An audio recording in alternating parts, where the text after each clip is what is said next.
En 2017, des chercheurs de l'Université de Florida ont réalisé une expérience assez étrange. Ils ont appris à des étudiants des formules mathématiques, principalement comment trouver le volume de 4 solides géométriques assez obscurs. Puis, les étudiants ont été divisés en 2 groupes pour suivre 2 programmes de révision différents. Le contenu du programme de révision était quasiment le même pour les 2 groupes. C'est-à-dire que chaque groupe a travaillé sur les mêmes problèmes et les mêmes exercices pratiques.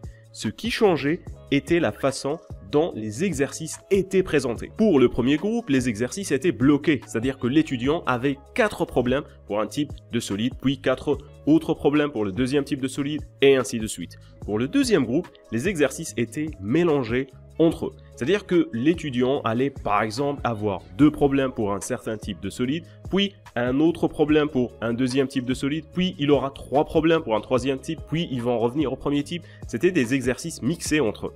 Les 2 groupes ont effectué 2 séances d'entraînement séparées d'une semaine, c'est-à-dire des séances de révision, et ont ensuite été testés une semaine après la deuxième séance de révision. Ce que les chercheurs ont trouvé était à la fois surprenant et très fascinant.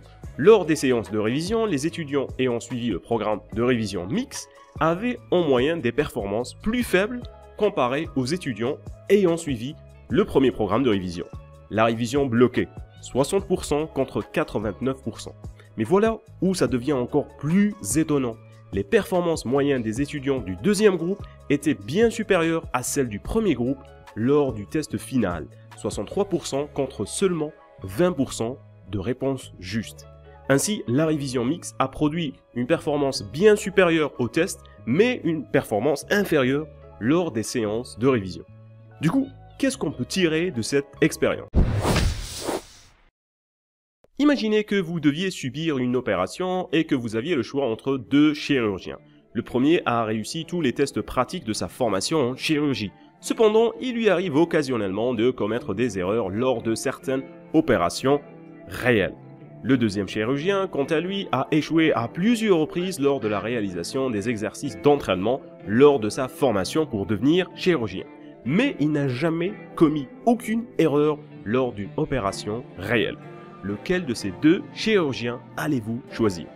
Logiquement, vous serez plus confiant avec le deuxième qu'avec le premier. Le fait que le deuxième chirurgien ait échoué énormément lors des exercices d'entraînement et lors de sa formation vous importe peu tant que vous savez qu'il n'a jamais raté aucune de ces opérations réelles, en situation réelle. Cette métaphore et l'expérience du début de cette vidéo démontrent la différence paradoxale qui existe entre la performance lors d'un entraînement ou d'une révision et la performance lors de la pratique ou lors d'un test ou lorsque on est dans une situation réelle. En pratique, on pourrait penser que moins on va commettre d'erreurs lors de notre entraînement, formation ou révision, plus on sera performant lors de l'application réelle. Sauf que plusieurs études scientifiques montrent que ce n'est pas du tout le cas. C'est d'ailleurs même l'opposé qui a tendance à se produire. Ce phénomène a un nom et c'est l'un des aspects les plus importants et cruciaux de l'apprentissage. Il s'appelle Desirable Difficulties ou en français, la difficulté souhaitable. C'est un terme introduit en 1994 par le psychologue Robert Bjork. Et il fait référence à des conditions d'apprentissage qui, bien que plus difficiles ou exigeantes, favorise une rétention et une récupération plus solide des informations à long terme. En des termes plus simples, si vous vous mettez intentionnellement en situation de difficulté lors de la phase d'entraînement pour commettre plus d'erreurs, vous allez contre-intuitivement les diminuer lors de la phase de pratique réelle. Revenons maintenant à l'exemple de nos 2 chirurgiens. Le fait que le deuxième ait commis plus d'erreurs lors de sa formation lui a permis d'être confronté à des défis et des obstacles auxquels le premier n'a pas pu faire face, ce qui fait qu'il a fait plus d'erreurs lors de la pratique réelle. Ce genre de difficulté va davantage stimuler et engager notre cerveau, ce qui entraîne une consolidation plus profonde des connaissances et une meilleure capacité à transférer ces connaissances dans des situations pratiques et une plus grande résistance à l'oubli à long terme. Robert Bjork a découvert que les conditions qui permettent aux étudiants de s'améliorer rapidement lors des phases d'entraînement ou de révision ne contribuent pas à avoir une amélioration lors de la pratique réelle, lors d'un examen par exemple ou lors d'un test. Par exemple, au cours de l'expérience que nous avions détaillée au début de cette vidéo, les étudiants qui ont fait des révisions bloquées, c'est-à-dire apprendre un chapitre, faire les exercices liés à ce chapitre, puis apprendre un nouveau chapitre, faire des exercices liés au deuxième chapitre, et ainsi de suite, sans qu'il y ait de réel mélange entre les exercices et les chapitres, ont eu des scores bien plus élevés lors des tests d'entraînement comparés au deuxième groupe qui ont fait des révisions mixtes où les chapitres et exercices étaient mélangés entre eux. Mais c'est le contraire qui s'est produit lors de l'examen final. La raison est simple. Lorsque nous nous confrontons à des défis plus difficiles, comme une révision mixte, on doit se rappeler des informations précédemment apprises et non connectées à ce que nous venons tout juste d'apprendre. Les exercices sont mélangés, il n'y a pas vraiment de fil conducteur auquel on peut facilement s'attacher. Notre cerveau est davantage sollicité et ainsi il développe des connexions beaucoup plus solides. En revanche, lors des exercices bloqués où les informations sont structurées et suivent un schéma prédictible, notre cerveau peut se reposer sur ces indices externes ou des rappels immédiats, ce qui n'encourage pas une rétention à long terme. Ok, bon, tout ça c'est bien beau, mais concrètement, comment est-ce qu'on peut appliquer ce concept en pratique pour devenir des génies beaucoup plus rapidement? Ici, j'ai 3 conseils à vous donner et le premier est assez simple. Mixez vos activités de révision ou d'entraînement ou d'apprentissage. Cela consiste à passer d'un chapitre à un autre plutôt que d'étudier en une seule fois un chapitre. Cette approche permet de créer une variation dans l'apprentissage, ce qui rend l'effort cognitif plus stimulant et favorise la rétention des informations à long terme. Ou pour une activité beaucoup plus pratique comme par exemple apprendre la cuisine, on pourrait expérimenter avec une variété d'ingrédients et recettes plutôt que de nous limiter à un type spécifique de cuisine ou des plats familiers. Autre exemple beaucoup plus pratique cette fois-ci, si vous voulez vous améliorer dans le tir au basket, il vaut mieux vous entraîner à tirer de plusieurs endroits différents du stade. Bref, introduisez de la variété dans la phase d'entraînement, faites des révisions mixtes. Cependant, il est important de ne pas exagérer non plus, Il n'est pas recommandé d'étudier simultanément le français, les mathématiques, l'histoire et la géographie, tout comme il n'est pas conseillé de mélanger votre entraînement de basket avec votre entraînement de cuisine. Ce qui serait d'ailleurs extrêmement difficile à faire. Je veux dire, comment est-ce que vous allez faire ça? Vous ramenez votre four au terrain de basket? Ou est-ce que vous jouez au basket pendant que vous êtes en train de cuisiner dans votre cuisine?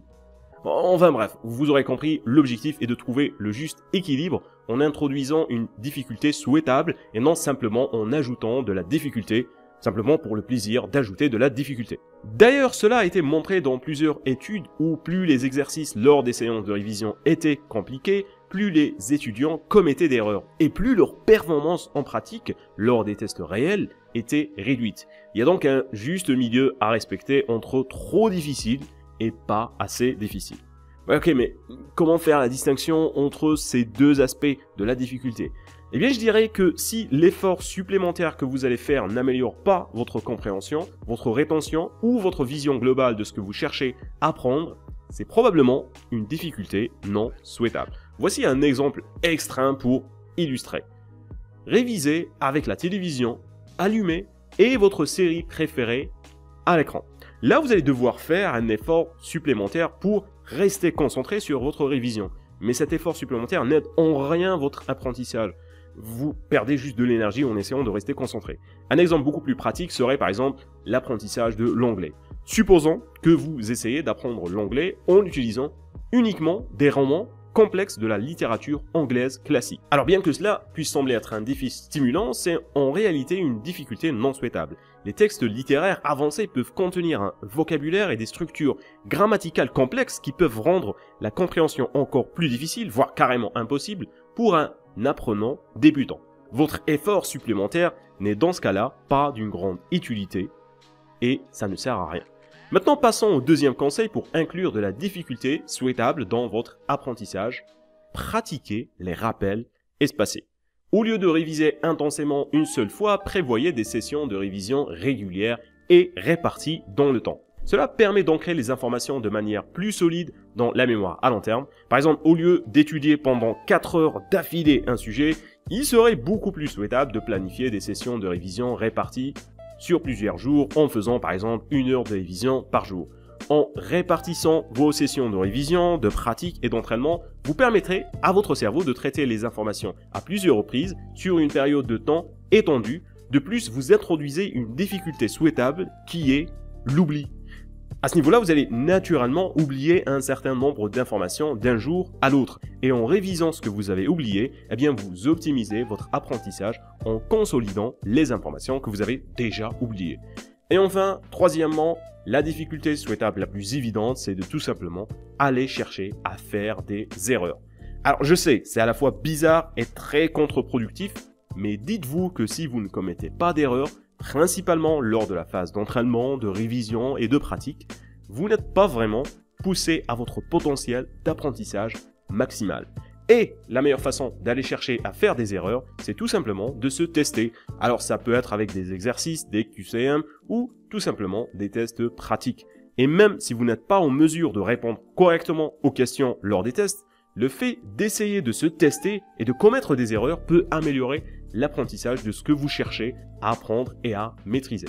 Par exemple, les questions à choix multiples, les QCM, sont un moyen particulièrement efficace d'exploiter cet effet. Ce type de test vous encourage à réfléchir non seulement à la bonne réponse, mais aussi à toutes les réponses possibles et à la question de savoir si elles sont correctes ou non. Ce qui semble favoriser la mémorisation d'informations non testées mais connexes. Le fait d'aller chercher à commettre des erreurs en se testant peut donc être considéré comme plus qu'une simple évaluation, mais un outil d'apprentissage en soi extrêmement efficace. Quand on fait des erreurs, notre cerveau est stimulé à travailler plus activement pour comprendre et corriger ses fautes. Cela déclenche un processus d'apprentissage plus profond et beaucoup plus durable. Ainsi, en appliquant la difficulté souhaitée à votre apprentissage, vous vous approchez de votre zone de génie. Et si vous voulez savoir quelles sont les 6 étapes pour devenir un génie rapidement, je vous recommande d'aller voir cette vidéo maintenant.